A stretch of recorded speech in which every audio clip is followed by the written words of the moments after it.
सीमा की शादी एक संयुक्त परिवार में हुई थी। वह विदाई के समय रोते रोते थक गई थी, लेकिन उसके आंसू तब थम गए जब उसने पहली बार अपने नए घर की दहलीज पर जेठ विराज को देखा। लंबा, शांत और गंभीर व्यक्तित्व, जैसे किसी पहाड़ की चोटी। उसने सिर्फ इतना कहा, आओ बहू, ये घर अब तुम्हारा है।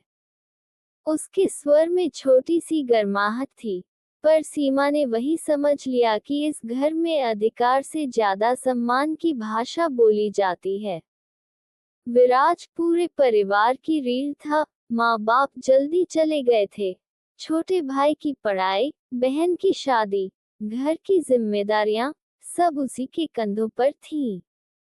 सीमा उस भारीपन को पहली ही नजर में पढ़ पाई थी। अध्याय 2, एक अनदेखी दूरी। शादी के शुरुआती दिनों में सीमा बहुत संकोच में रहती। वह विराज के सामने सिर झुका लेती, नजरें नीची रखती। उसे घर की हर छोटी बड़ी बात डराते हुए गुजरती, कहीं कोई गलती न हो जाए।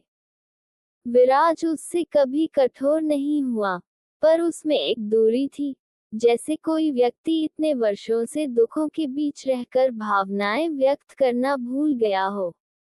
वह घर आता तो सीधे अपने कमरे में चला जाता, खाना भी थाली में चुपचाप खाता। उसका ये शांत स्वभाव सीमा को बेचैन करता था।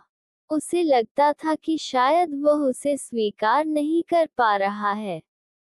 एक दिन खाना परोसते समय हाथ कांप गया और दाल गिर गई। अनुभव का बोझ और डर की वजह से उसके हाथ कांप उठे। विराज ने तुरंत कहा, सीमा, घबराओ मत। गलती दाल की नहीं, घर का माहौल नया है। इतने सरल शब्दों ने सीमा की आंखें भर दी। अध्याय 3, एक टूटी तस्वीर का राज। एक दिन सीमा कमरे साफ कर रही थी तो विराज के कमरे की टेबल पर एक पुरानी तस्वीर टूटी हुई फ्रेम में दिखाई दी, उसके माता पिता की। कांच बिखरा हुआ था, पर तस्वीर सहेजी हुई, जैसे कोई टूटी चीज को भी दिल से लगा कर रखे। सीमा ने तस्वीर को उठाया और उसके चेहरे पर फीका सा दर्द उभर आया। उसी समय विराज कमरे में आ गया। वह एक पल रुका, फिर गंभीर आवाज में बोला, यह मत छूना, इससे जुड़ी बहुत बातें हैं। लेकिन उसके स्वर में गुस्सा नहीं था, एक ऐसी लाचारी थी जिसे सीमा ने पहली बार सुना। उसने धीमे स्वर में कहा, भैया, अगर आप कहें, मैं इस तस्वीर को फिर से ठीक करवा दूं। विराज पहली बार मुस्कुराया, हल्की, थकी हुई, पर दिल से आई मुस्कान। उसने धीरे से कहा, अगर तुम चाहे तो। उस दिन पहली बार सीमा ने उसे भैया कहकर संबोधित किया। रिश्ते उसी दिन एक नई परिभाषा में प्रवेश कर गए। अध्याय 4, बहू का हाथ, जेठ का सहारा। जब तस्वीर ठीक होकर आई, विराज ने उसे हाथ में लेकर बहुत देर तक देखा। उसकी आंखें अनायास भर आईं, और सीमा ये दृश्य चुपचाप देखने लगी। वह बोला, मैं कितनी बार इसे ठीक करवाने गया, लेकिन हिम्मत ही नहीं जुटा पाया। माँ बाप के जाने के बाद ये घर चालू रहा, पर मैं अंदर से रुक गया।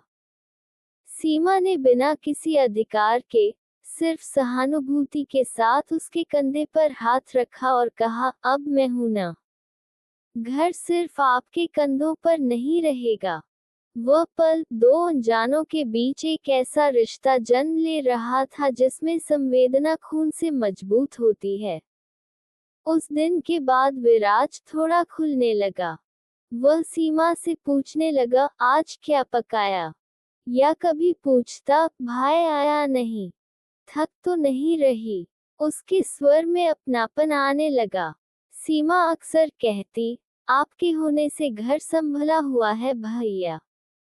और विराज चुपचाप सोचता, ये बहू नहीं, मेरी माँ का भेजा हुआ सहारा है। अध्याय 5, तूफान जिसने सब बदल दिया। एक दिन घर में बड़ा संकट आ गया। सीमा के पति आरव का एक्सीडेंट हो गया। विराज को जैसे अपनी सांसें रुकती महसूस हुई। वह सीमा को संभालता रहा, उसे अस्पताल ले गया, डॉक्टरों से बात की। सीमा बेसुध होकर रोती रही और विराज हर आंसू अपने दिल में उतारता रहा। उसने पहली बार सीमा का हाथ पकड़कर कहा, डरो मत, मैं हूं ना, मैं उसे कुछ होने नहीं दूंगा। उस एक वाक्य ने सीमा को स्थिर कर दिया। सच में, विराज ने दिन रात एक कर दिया। दवाइयाँ, रिपोर्ट, पैसे, डॉक्टर, सब वह अकेले करता रहा। आरव की हालत धीरे धीरे सुधरने लगी। सीमा अक्सर भगवान से प्रार्थना करती, भैया को हमेशा स्वस्थ रखना। उसने आज मुझे टूटने से बचा लिया। अध्याय 6, रिश्ते जो परिभाषाएं बदल देते हैं। कुछ महीनों बाद जब सब सामान्य हुआ, एक दिन परिवार के किसी रिश्तेदार ने सीमा से कहा, भाई वाह बहू, तुम तो जेठ की बहुत सेवा करती हो, कोई खास बात है क्या? सीमा ने दृढ़ता से कहा, हाँ है। वो मेरे जेठ ही नहीं, मेरे माता पिता जैसा सहारा है। विराज वही खड़ा था, उसकी आंखें नम हो गईं। उसने पहली बार इतना साफ कहा, इस घर को माँ बाप ने दिया था और सीमा ने उसे बचाकर रखा।